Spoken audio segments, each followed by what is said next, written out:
Pinatay nyo na may kumakanta. Pinatay mismo nila, hindi pinatapos. Sino nagpatay? Hindi kami nagpapatay niyan. Nagkasagutan ang grupong nagvivideoke at mga barangay tanod na yan sa barangay Sauyo, Quezon City noong Martes ng gabi. Sinita ng mga tanod ang grupo dahil may nagrereklamo sa ingay ng kanilang videoke. Wala kami pinipili. Pero ang simpleng paninita humantong sa tensyon. Ay, wag ka na makisali, boy. Wag ka na. Sige na. Maya-maya, Ay! Hala! Tawag na kayo ng pulis! Tawag kayo ng pulis! May baril! Tawag kayo ng pulis! May binaril na! Binaril! Tawag kayo ng pulis! May baril! sunod-sunod na umalingaw-ngaw ang mga putok ng baril. Nagtakbuhan ng mga residente at mga tanod. Kita sa video ang pamamaril ng isang nakamotorsiklo sa isang lalaking naglalakad. Si Purao! Binaril! Binaril si Purao!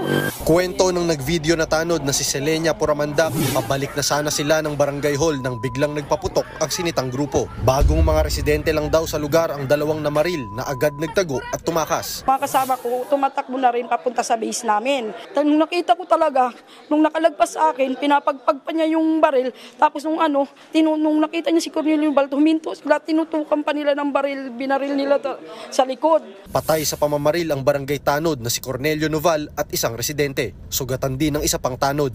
Ngayong araw, natunton ng mga pulis ang mga suspect sa pinagtataguang apartel sa Payatas. Kinilala ang gunman na si Ricardo Caspillo at kasabwat na si Ernie Tambawan. Arestado rin ang live-in partner ni Tambawan na si Jenny Roldan. Lumalabas na miyembro ng Gun for Hire Group sa Ilocos Region ang mga suspect at sangkot sa patong-patong na kaso. These guys are extremely armed and dangerous, no? Base doon sa kanilang mga previous incidents na kinasasakutan, series of murder cases and homicide cases, possession of high-powered loose firearms. Talagang this duo is considered as very dangerous persons. Si Tambawan, itinangging sila ang nagsimula ng gulo. Away, lang po sir, yung away kalye lang po yun dahil sa pag-ano lang namin sir. Kasi yung mga barangay doon, bias po kasi sir. Kami, pag sinisita kami sa video sir, pinapatay nila agaran yung kahit may kumakanta. Pero sa iba, hindi nila masita-sita. Tikom naman ang bibig ni Caspillo. Boss, sangkot ka raw sa pamamaril. Anong masabi mo tungkol doon? Wala, no comment. Ang anak ng nasawing tanod, labis ang pangungulila ngayon sa sinapit ng kanilang ama. Sobrang bait po ng tatay namin. Wala po yung record na hindi maganda. Nanggalan niya po kami ng haligi ng tahanan.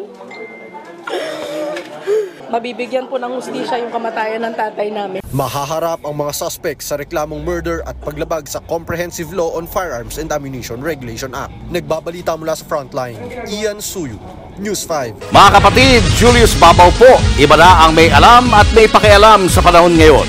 Para sa Frontline ng mga balita, mag-follow at mag-subscribe sa social media pages ng News 5.